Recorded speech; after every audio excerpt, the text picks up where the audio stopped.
Hey, why haven't you sent me any of Monday's video yet? I need it, like, right now for it to be done on time. Hey man, listen, I am exhausted. I don't think I can make it through recording a video for Monday. You know that's not how this job works. Nobody cares how tired you are, just that they get their video on time. Okay, well, since this is such a big deal for you, why don't you just record the video? Come on, you know that's not my job. Plus, I hate being on camera. This is your position. You need to be the one to record this. Well, it's all up to you now. I'm not recording the video. Either you record the video and edit it and upload it, or else there's just not going to be a Monday video. That's just, I'm leaving it at that. It's up to you. Okay, I'm going to bed. Bye.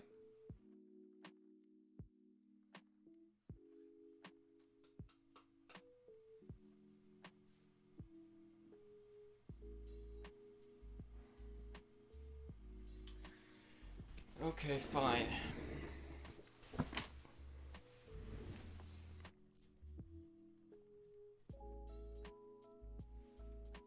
I guess I'm making a video.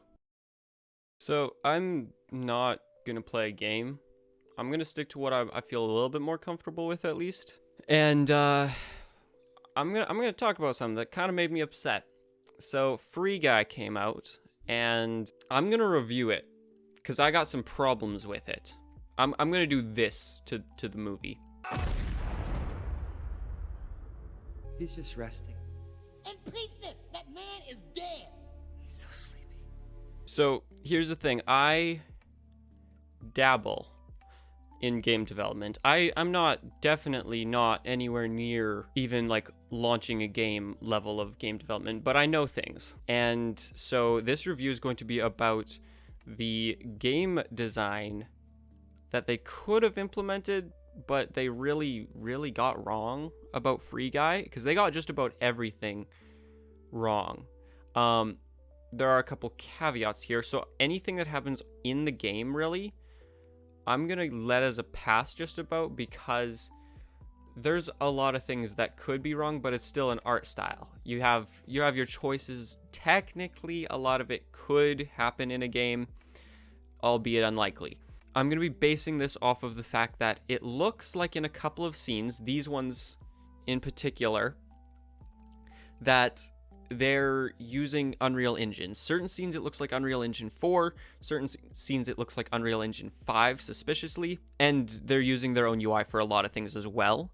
But I'm going to be basing it off of Unreal Engine because that's what I know best, and that's what most AAA games that use a publicly available game engine use. It's the best one for AAA. I'm also going to be basing a lot of this off of pre-existing games, because Free City is very much like Vice City, and in gameplay and everything like that. So I'm going to be basing it a lot off of references back and forth. I personally have not played anything with Vice City or any of that franchise, but I know things. Just for a little starting off here, I was watching through the movie to catch anything that may want to or need to be addressed. And this isn't really game design, but I did catch this. Go back to your side, man. He's just an NPC. And then in the very next clip, you see this. Stupid mission. I told you to. Notice the USBs? They're a little bit different. Just a little bit. One is not plugged in, and I'm not sure if the other one is. And this person is gaming on a Mac, specifically a MacBook. And they have Xbox games of Dark Souls sitting right beside their MacBook, which does not run Xbox games, especially that are from a disc. I'll see you on the inside. Select your skin. And we're gonna keep killing you. Still why? Until we do find out who you are, and then we're gonna ban you for life. So the first kind of scene that we get to see inside the game studio is this one where Guy has gotten the glasses and he's starting to do some stuff he's not supposed to. He's getting attention from the developers, but the method they're using is a little bit questionable, because I'm assuming what's happening, the logical response would be that they try to go into the game to find him and kill him and report him, because generally going off games like, well, I mean, even GTA, or even like big titles, Fortnite, any sort of multiplayer game, you will have a kick function or a ban function or a report function where that person dies or they kill you or something. Like, if there's an interaction between you two, you get their information and you can report them as someone who needs to be noticed. So I'm assuming that's what's going on here, except that as a game studio, they should, in theory, have just a database of all the accounts, and they should just be able to find him, which might be a lot easier than running around in a bunny suit. I tire of these games, Keys. It's time I went God mode. Okay, bring it. Oh, it's brung. Go, go, go, go, go. So next, they're having some troubles catching Guy, and they can't catch up to him. So the one developer claims to go God mode, which is using console commands, which every game engine has console commands. The only thing is that when you use those console commands, they don't look like this.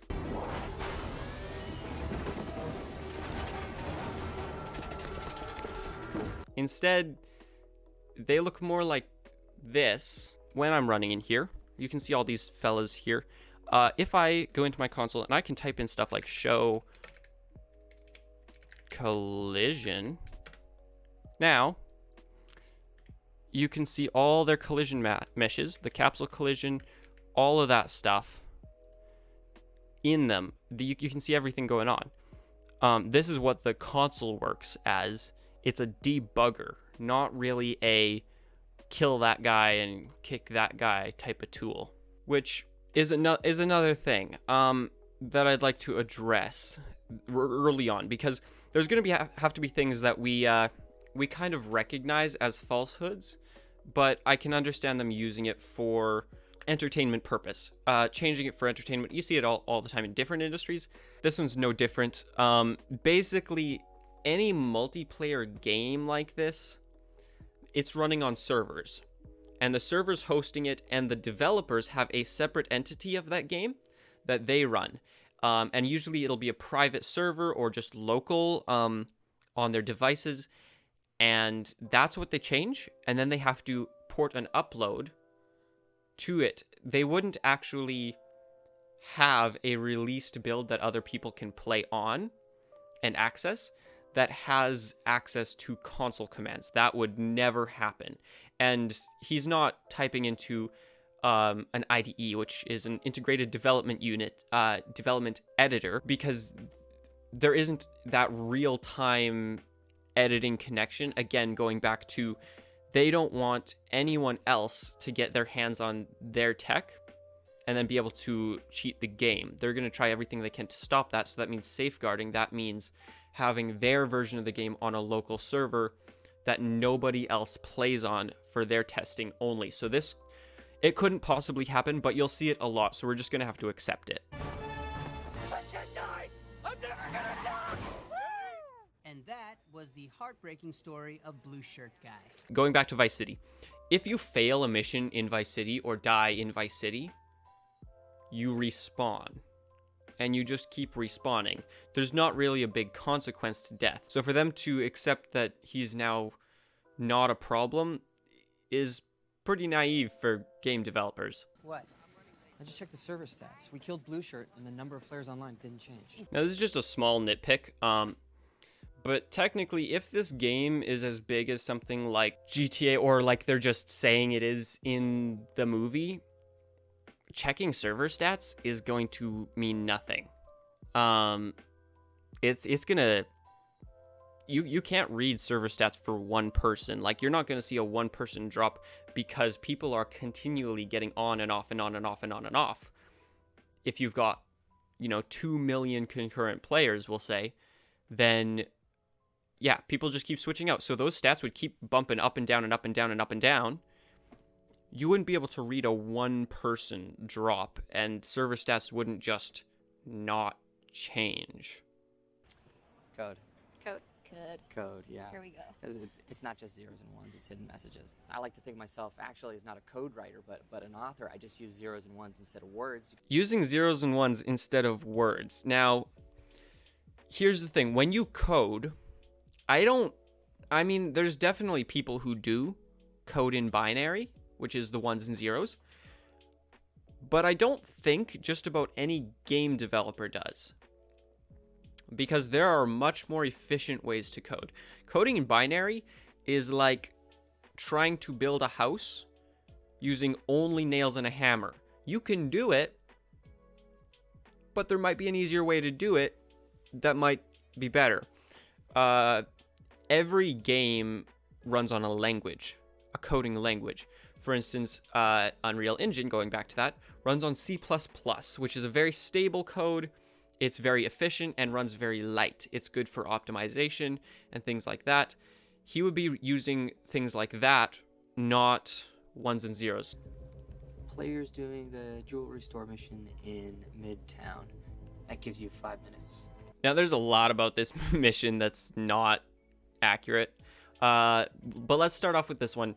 So he's saying that he's got eyes on the guy who is at this house that this person's trying to heist, which doesn't really make any sense. There's a lot of things he could do with the theory that he can affect the world in real time without having to launch an update for the game.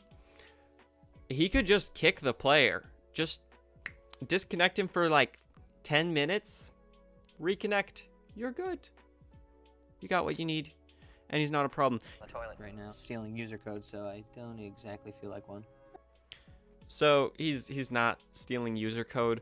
All the information that he's getting is readily available to the developers. When you play the game, information gets sent to them. Everyone knows this. If you don't know this and you play games, you should know this. You should know better. Be more wise about what you do with your information. But when you're playing a game, information gets sent to them because they need it to let you play the game. He's not stealing user code. First of all, it's not really his code. It'd be user information. And again, not stealing. Also, another nitpick. This library of footage should not exist. It would be a database. It would be a file structure inside of a HUD, which is just a bunch of UI, like how Fortnite has their replay. It's not this massive library that you can walk into and just select a clip. It doesn't work that way. He's got that place booby-trapped with spawn points. Millie, I can't help you. Okay, so, spawn points, and saying that he booby-trapped the place with spawn points is very, very, very much a stretch. He should have been able to see the spawn points easily. This is what spawn points look like in specifically Unreal Engine, but most game engines. This is a spawn point. It's this little capsule that shows that something can spawn here. And usually they're for players or for NPCs. And you can actually see here how when I simulate the game, these NPCs spawn in and they start moving around. And then guess what? A little time later, more NPCs spawn in.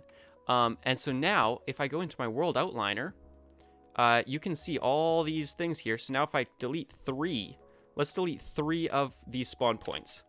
Bam. Now they're only going to spawn from one location, and that's right here. And they're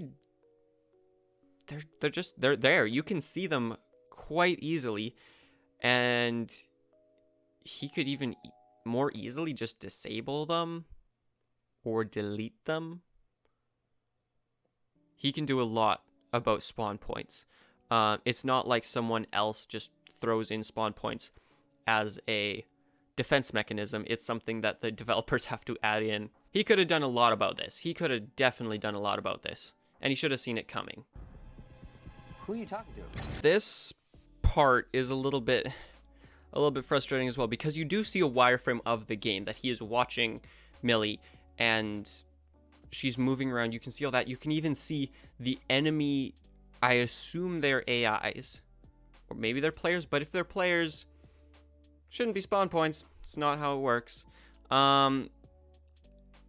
but though those beings in the world, he can see all of them.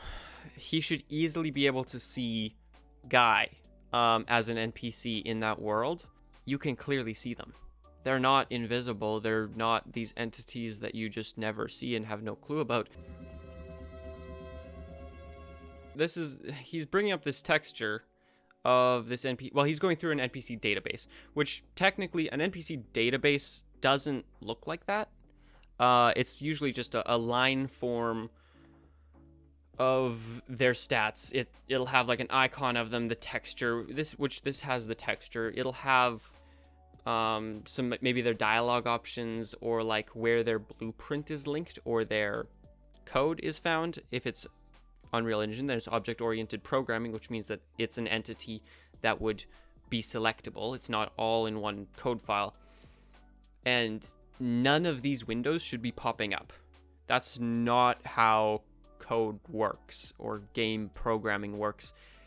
If you get this many windows popping up, then you've got a virus and you've got a massive problem. Either that or your computer froze and you open too many tabs of Chrome. Free City 2 is not an update. It's a replacement. Exactly. So when Free City 2 launches on Monday. Blue shirt guy, all proof of our code, everything will be deleted. It doesn't make any sense. I know it's there to boost the tension and the urgency of this, but it doesn't make sense. These people have worked years on this game. They're not just going to delete it. Guy and all his friends would be put onto a hard drive, or most likely a bunch of hard drives so you have copies for safekeeping, and just stored away happily in their own little bubble, frozen in time on a shelf somewhere. You would be an absolute idiot to actually delete your game once you bring out a new one. If we can find our original build in the game, it'll prove that Antoine used our code without properly licensing it. So this is a key part of the movie, but it would never happen, ever. There's a very easy way of transferring code without their build, which would technically be their level. Especially on the basis they're using Unreal Engine. Unreal Engine has this thing called append, and when you append something, it basically means that this is their project. So let's say that this was Millie and Key's project, right? You can just pluck out the AI code from that and move it over to Free City. You don't need to actually build Free City in the project that Millie and Keys made. You just transfer certain amounts of data over. That's all it is. Because he's not a hacker, Antoine. He's an NPC. What am I gonna do? And this is garbage. He says that it's not a hacker, it's an NPC, as if that's something that should like solidify that nothing can be done. This NPC can no longer, you can't fight against it. It's this entity that just exists and you have no control and all of this stuff. And Antoine is freaking out. Like he's lost his mind over this NPC. It's an NPC. It's easier to get rid of an NPC than a player in a lot of cases.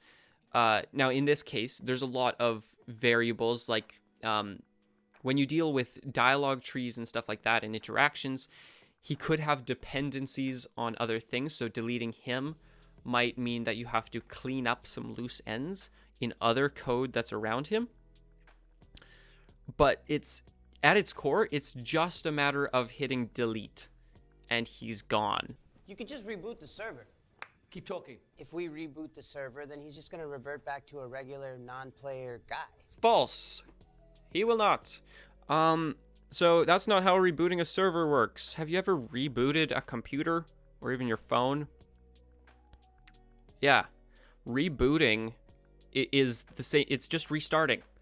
You're just closing down the program, opening it back up. It won't erase Guy's memory, which they get to, but it also won't disable it. It'll just set him back 3 minutes, basically. It'll just, it's as if you hit a bump in leg, basically, for him, right? It's just, the game gets paused at this point, and then resumed a couple minutes later. Okay, now here's where they're initiating the reboot. But I was editing this, and I noticed that they made a big mistake here. This man is typing code on at least 2 pages at the exact same time.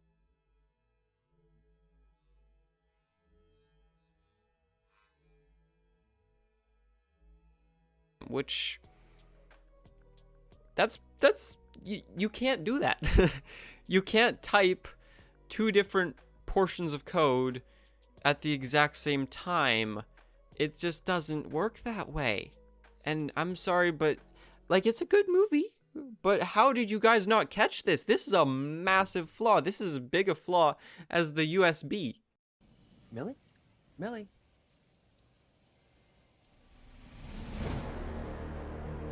When a server goes down, this is not how it looks. It will kick everyone. Every player entity is this entity that stays as its own thing apart from the game. So here where everyone freezes, it looks super cool. It does. And it's a good VFX shot. But that's about it. When a server gets rebooted, everyone gets kicked out of the server before it gets rebooted, again going back to preventing things like microtransactions failing or just losing information or progress or things like that. Everyone will get removed from the game, the server will get rebooted, then everyone can join back into the game. They don't just freeze in place. You know this. You said this clip showed a place you'd seen before. I need to know where. The data's been erased, but it's in your head. So here she's stating that the drive that had the clip got erased, but Guy still has the information in his head, which doesn't make any sense, because if Guy still has the information, in theory, that drive should not be erased, and vice versa. If the drive is erased, Guy's memory should be erased. There should be a whole lot of data that gets erased. But again, going back, it's on a server. That's not gonna get erased. It's if it was that finicky, I mean, okay, don't get me wrong, game development is finicky like crazy, but this is, it doesn't happen. That's not how this works. There is something there, even now, after the wipe. He calls it a wipe, which if it's a wipe, all data gone. This was a reboot, not a wipe. A wipe would clear any like progress, any saved things that aren't in the original game file that got added. It's basically like going into your game that's on your computer and deleting the save file. That's a wipe. This is a reboot. It's just like quitting out of your game, going back into it. Millie, you're not listening to me, all right? A reboot, it doesn't erase his AI coding. You literally would have to destroy the servers to do that. Here we go. Now he goes back on himself and says that it's a reboot, which it is. It is a reboot. Now there is an issue with this still, though. He says that you'd have to destroy the servers to get rid of his AI code, which is very, very false. That's like saying that in order to delete Fortnite off your computer, you have to break your computer. You have to take a sledgehammer to your computer to get anything off of it. That's not how computers work. Thanks to our code. But he's still stuck in 360. He was supposed to feel doomed, but instead, he feels alive. So this portion is partially accurate. The initial part where it's just this little loop going around in circles, that's kind of how it works for AI. Generally what it looks like more than a loop is an AI tree, which works on dependencies, and kind of looks like this. So here we have a AI tree. So you've got your root, which is where the AI starts, and then you've got your, I guess, mailman radar. And this will start branching as decisions are made. And you have to decide what those branches are and how those decisions get made as the developer. So you can see here it says, I'm hungry, and then it plays a sequence, I'm barking, and I'm tired. These are all states that the AI can be in. So if it is hungry, then it'll go through a selector or a wait. It might wait and then go back up to I'm hungry and go through the loop again. If it goes to the selector, it either says, do I have a food bowl? And if it does, then it moves to it. And if it doesn't, then it'll go and find a food bowl. And if either of those fail, it goes back to I'm hungry. And if I'm hungry is not a thing, if this is not hungry, then it goes to barking. And it goes through the loop again. And you can see all this stuff. It just goes down the tree. And if that end of the tree fails, it goes back up until it doesn't fail and then tries it again. That's how AI works. You have to put in each of these things. These nodes you have to put in individually as a game developer. An AI won't necessarily just add on these visible states. There are AIs that learn and grow, but they're not a game sort of AI. They're a different sort of AI. They're a machine learning AI. This is not machine learning AI. This is game AI, which has these rigid states because you want it to know what to do in situations. Learning AI is this thing that may look like it's a state AI at some point, but it's one of those things where you've seen them before. It starts off as like this thing that its goal is to stand up, and it goes through like 7,000 tries before it finally figures out how to stand up. And then the next task is walking. That's not how this AI would work. If it got off its feet and running in 4 years, like they said before in the movie, if you've seen the movie, I didn't show the clip. In the movie, they say that guy is 4 years old. And so 4 years would not really be enough time for him to create all these branching processes. It would take time, and a lot of time. You see that? Antoine hid our original build past the horizon, making it invisible, but he forgot to scrub the reflections. It's still out there, Guy. We just can't see it. Okay. So this is something that actually does happen in games. Specifically games with baked lighting, which means that right now we're very much pushing for ray traced because of all the RTX cards and all that sort of stuff and DLSS and everything like that. It's amazing. Ray tracing is amazing. But most games still run on baked lighting, which is basically, it takes a lot to create lighting in a game, especially real-time lighting, because what's happening is that you are shooting a bunch of lines out that are light, and it sees what they bounce off of and what they don't and how that diffuses, and it does a whole bunch of calculations. It's super intensive. That's why you need a specific GPU to do it, really. So this is baked lighting. Specifically, the way that I know this is because it's showing, technically when he's turning these blinds, it should show the inside of his room, of his apartment. But it doesn't, because it's baked lighting, which baked lighting means that you take time to calculate all of that lighting before the game launches, and then it doesn't change, which means that time of day are just steps in the baked lighting, and you usually see this little jitter where it transitions. So this is baked lighting, but the thing is that baked lighting is set upon a capture radius or an area of capture, and he could easily just decide not to have this build in the capture. Going back to, though, he wouldn't need the build in the game. He can just bring the files over, but we'll say that he did. He left it in the game for some reason. He's a really awful game developer, but he did. And so he can still choose what's in that reflections radius, and since it's hidden from sight, like it's nowhere visible, that means that the reflections don't capture for that, generally. There are exceptions, but you have to actually go into more depth to get those things that are not visible to capture. The other thing is scrubbing these reflections is not a thing. Scrubbing reflections,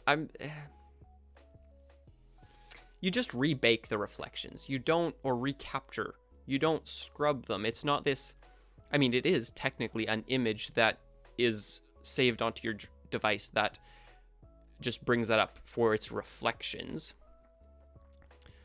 but it's not something that you go and take into Photoshop and just take that one out, and I don't like this person's hair, so let's color that pink. And it's not like that.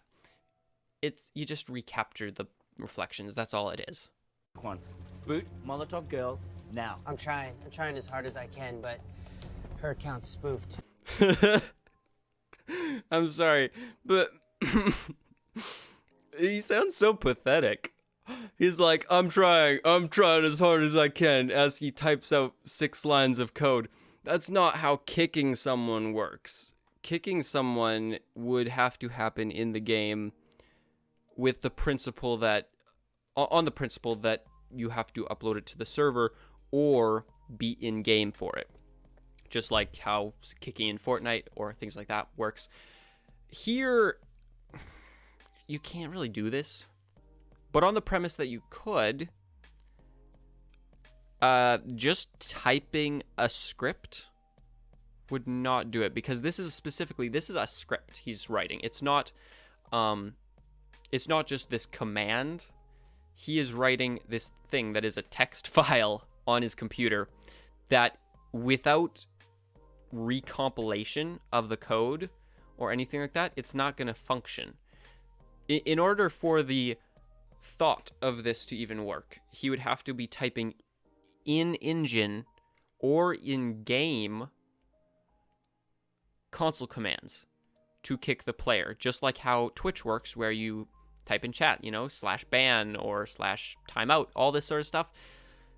That would be the only realm where this would possibly work. And it sounds so pitiful the way that he says that he's trying, because he is not trying at all. This woman is exceptional. They kill her in the game. We already went over this, but killing her in the game won't do anything. She'll just respawn. And he goes on to say, well, turn off respawn. It's not quite that easy. It's not this little checkbox that you can, I mean, maybe they set up like a safeguard where you could say like, / turn off respawn all players. But chances are he didn't, because I don't know why they would need that except for this very niche situation. It's pretty much a suicide move for the studio as well, because that means, again, they go on to say every player, if they die permanently, they lose their data, which technically, no. Technically, it's just all saved on their computer and on the server, but there's going to be a lot of players getting angry about this, and Free City 2 will not have many sales, just from that one move alone.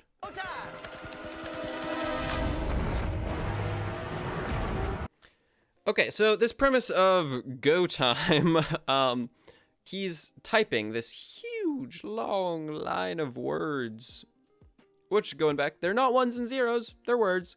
Doesn't happen. It doesn't. It can happen. You can move objects with literal code, and sometimes you do. In very rare cases, for instance, if I wanted this thing to always move up and down, like an elevator. If I wanted an elevator and I wanted this person to walk onto it and push a button and it would go up to this location, and I'd have to put in the 3-digit location, X, Y, and Z coordinates, which are the left, right, back, forth, and up, down of the world. So, I got a hair on you. I'm sorry. It is something you do, but really only for things that happen repetitively, and nobody would know the coordinates it needs to be. So for this situation, he'd have to be like, select these city streets, which is like hundreds of meshes, and be like, move to all of their respective locations. So he'd have to go like tree number, it would be, I guess, like tree underscore 01031 or something, and then set location to be like negative 8,000.77, and he'd have to do that for every single mesh. What would actually happen is you shift click all those objects, and then every engine has a 3D viewport where you have a little gizmo with a little handle that lets you pull things, and you just whoop and pull it over. Don't worry. Want some 4 wheels to the face? Take that. So going back to it, moving objects. Technically, you can do this. It would have to be a physics asset, which yes, there are things. There's a difference. Static meshes are this thing that is not animated, which is not like a character. A character is a skeletal mesh because it has to have bones to move. This is a static mesh, and a static mesh can be static, which means that it does not move, and nothing other than programming will move it. Or it can be a physics asset, which means that it simulates physics on impulses, which means that if I walk up to a can in a game and I kick it, it moves. That can is then a physics asset, and my foot would be the physics impulse. But chances are they don't have this system in place for him to type out a line of code and add a physics impulse to this vehicle. It would be way more sensical for him to go in with the gizmo, pull it up into the air and wait for them and just drop it on them, or just throw the vehicle at them by moving it in like the X or Y axes.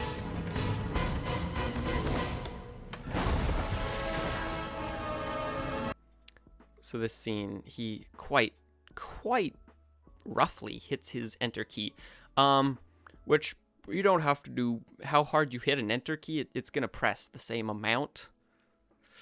Might as well hit it a little softer and save yourself a couple, presses.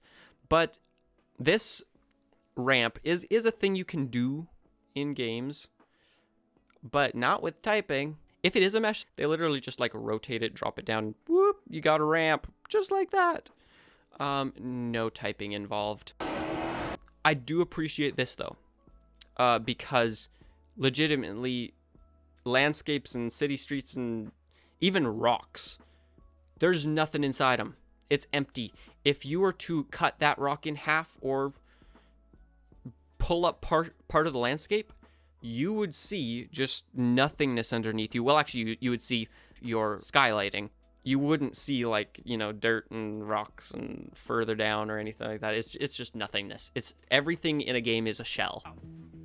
Just do it. He's got like half a brain. He's barely written, but sure. Start the upload. This whole thing of him being barely like half written and all this sort of stuff, kind of true, kind of not. Usually in Unreal Engine, you'll have classes. So an AI class, you'll have this base AI that has things like it'll have hearing and it'll have sight and it'll have these things set up that all AI are going to use. And then off of that, you make copies of that are children of their parent class. And those children classes can have whatever add-ons they want. They can look different. They can have like, one of them could, I don't know, have more health, or it could shoot lasers out of its eyes or something that the parent doesn't have. But the parent just gives attributes to the children, and then the children can grow off of those. So technically, half, like barely written, isn't true because they'd already have it as a child class. So it would have most of its AI ability, just not certain things like dialogue, which is the only thing that pops up as an issue. And in that issue, that's not how dialogue works. I'm sorry. Unless you are a very, very budget studio who is using an AI voice, you don't just type out a script and it gets put into the game and the game reads it out as a voice. You hire a voice actor. So a game studio would not hire a voice actor and just get him to say Catchphrase. I will say though, something I'm very proud of, they uploaded him. On the other hand though, nobody had to actually update their end, which doesn't make any sense. But they tried, I guess.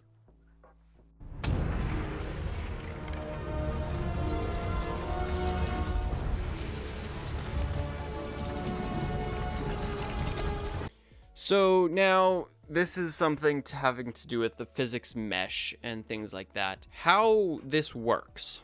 So you get your physics mesh. It's collision. It's all it is it's this thing. It's an invisible boundary. It just says nothing gets past this that's in the game. It can't walk past it. It can't move past it. You can't throw an object past it. You can't shoot past it. Nothing like that. That's all it is. And disabling the collision should do the trick. Because you aren't... So AI, it works off of its pathing and all of that. So you have this volume that it paths inside and figure all that sort of stuff out. But it won't go past the collision. No matter if there is a bridge there or not, it won't go past that collision as long as that collision is there. However, if that collision is not there, you then in turn do not need a bridge. A physical piece is not necessary because just like you can pick up and throw a car or move buildings, you can just as easily pick up and move an AI character. So this movie would have been a lot shorter if right at the beginning, once they found out it was an AI, they just dragged him all the way over to their build. They could have done that. Guy! Billy! You're taking me out. What's happening? It's on you now. Everybody's watching. You gotta keep going. This is not how kicking looks like. Also, it took them so long to be able to kick her because she's so good and he was trying everything he could. But then with the snap of fingers, once it gets desperate enough, he can all of a sudden ban her. This is not how it looks. It's like the snap of fingers. Have you ever disconnected from a server? It's just like that. Gone.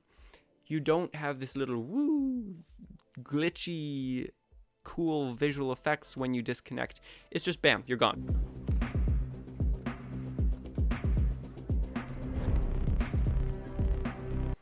Okay, so this is not how it works either. When you are in a game, you can definitely do this function where you live stream what's going on in your game, and even Unreal Engine has done some really cool things with that called pixel streaming, or I think it's pixel streaming or something along those lines, where actually they're using it for their metahumans. They've actually partnered with a bunch of car companies to use it for people who want to have a custom designed car. They can actually like choose their paint and all that sort of stuff inside of a server Unreal Engine running this program, and they make changes to it and interact with that from the server as though it's basically a game on a web browser, and then it streams the pixels to the web browser.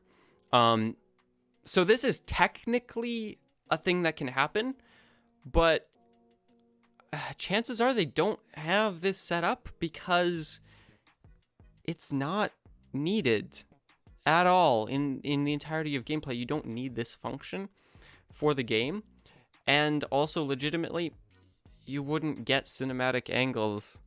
It would be like a sky view or any sort of fixed angle. That's how it works. It won't dynamically animate the camera itself. Activate death blow. Bye, guy. Mom, he's coming in with a death blow! Okay, I have a big problem with this one. So he's saying activate death blow. And the amount that this gentleman is typing, he's gotta be like coding in what this death blow is on the fly. Which, why can't he just like type a kill command into the NPC? I don't know. He apparently has to. Also, I'm very curious as to why they wouldn't just make this a player, because you can have a lot more control over a player's actions than an AI's. Trust me, AI will only do what they're told, and it can be infuriating.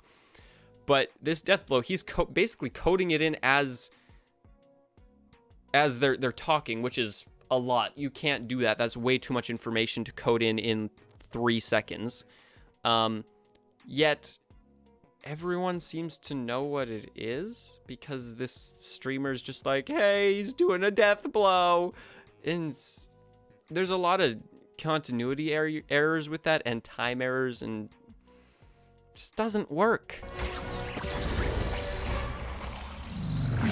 Now, this is just a super nitpicky thing for me, but they got so many licenses.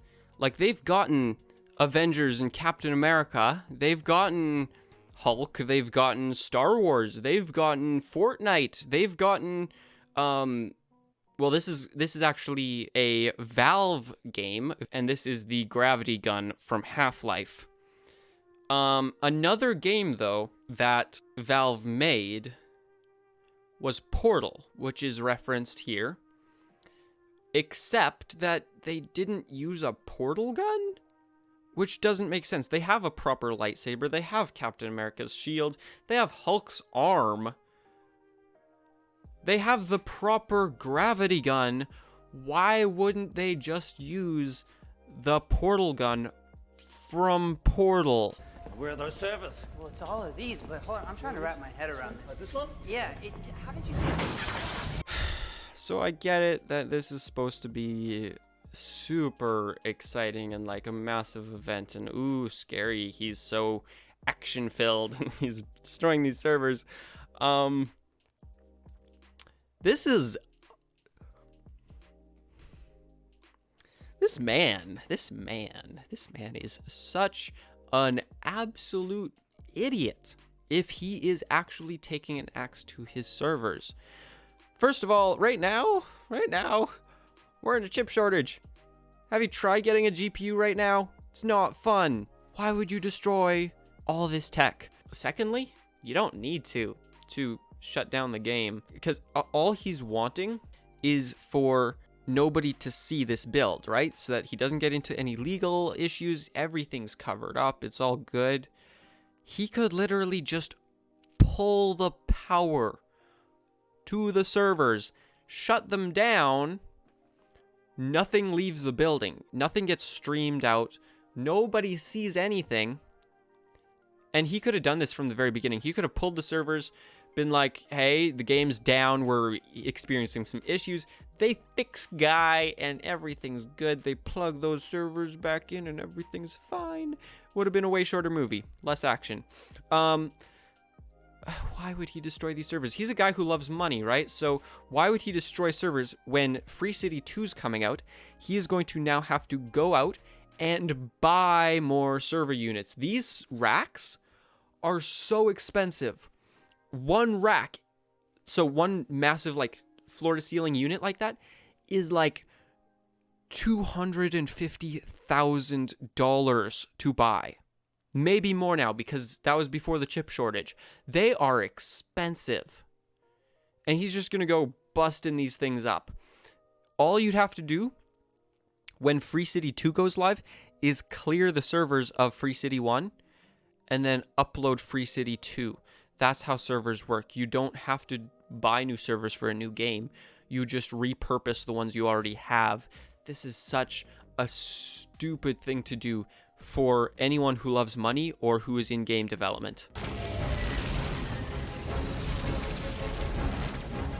So how servers go down. So now here's the deal. How games work is there's a couple ways that it works.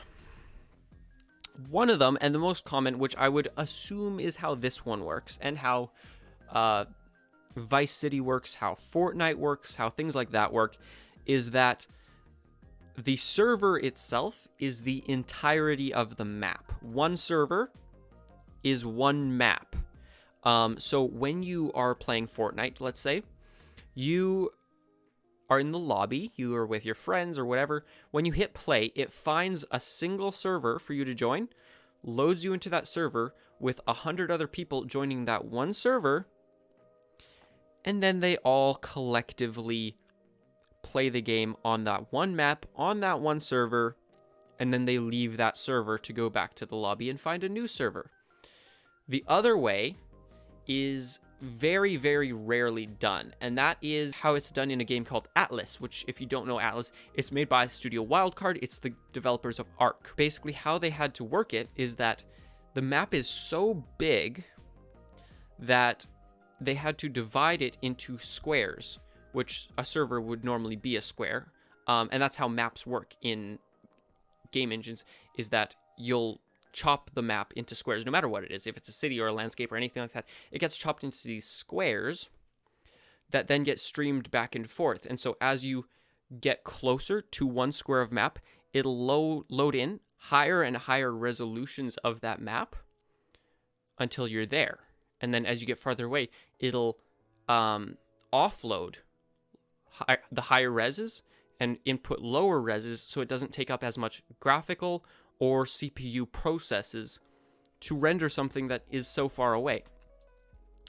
So basically what they had to do for Atlas was they designated each of these squares, large squares. They were massive. They were like a kilometer square or something like that per server. So once you get to the edge of one square, it would give up this little loading screen and say that they're transferring you to a new server. You get transferred to the new server, you're in this new location. This is not how this works. So in theory, this would be about how Vice City works, where it's all one server. And this is not how it works. So this guy destroying all these servers, he destroys one. There's still like 50 copies of Guy on other servers. Secondly, destroying a server, if it's the Atlas theory, it wouldn't look like this, where there's just like random buildings popping out of existence like that. And back to that, it would just pop. It would be instantaneous, just bam, gone. It wouldn't have this beautiful disintegration effect. It would just be gone. But it wouldn't be these random buildings from over here and then over there and stuff like that. It would be this hard cut cube of map that would just poof, gone. And then next server, poof, gone. And that's how it would look.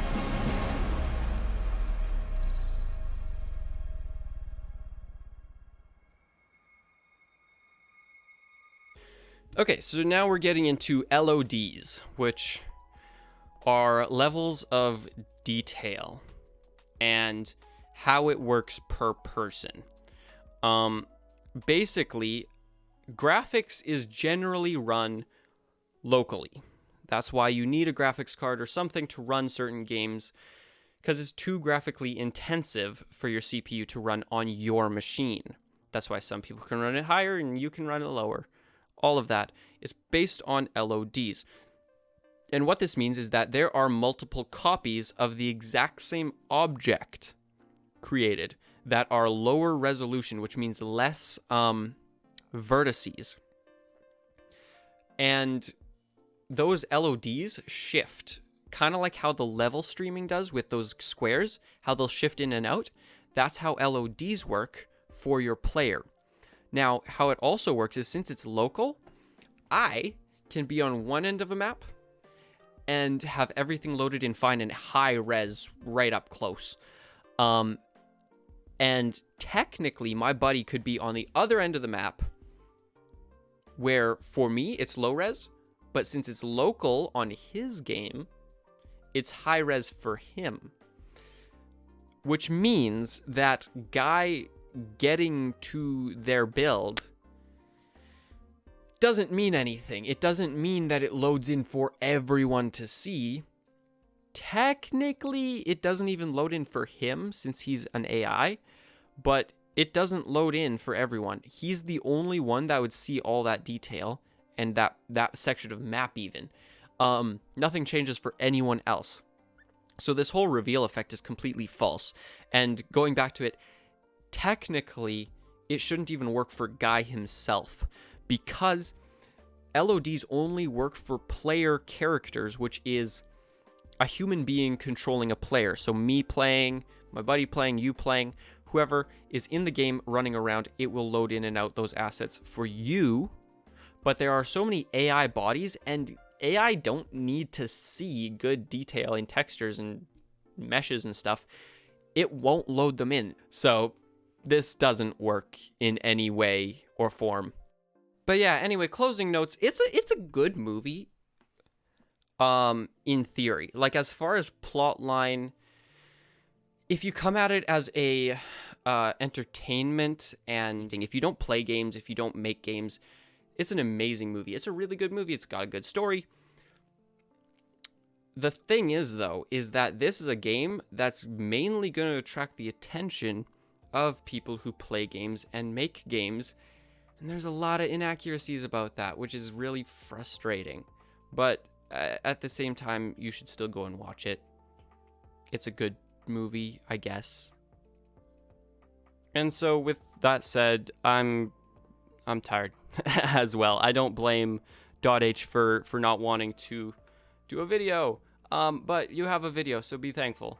And now you know my opinion. I know nobody cares about my opinion about this movie. I'm nobody. But this is my opinion. This is what realistically should have happened in the movie, probably. Most of it doesn't even affect how dramatic the movie is. It's just things that could be better for continuity or realism. But it's my opinion. Watch the movie. Let me know what you thought of the movie, if you liked it or not. And yeah, hopefully .h is going to be feeling better for the next video. So I will hopefully not see you in the next video. Bye-bye.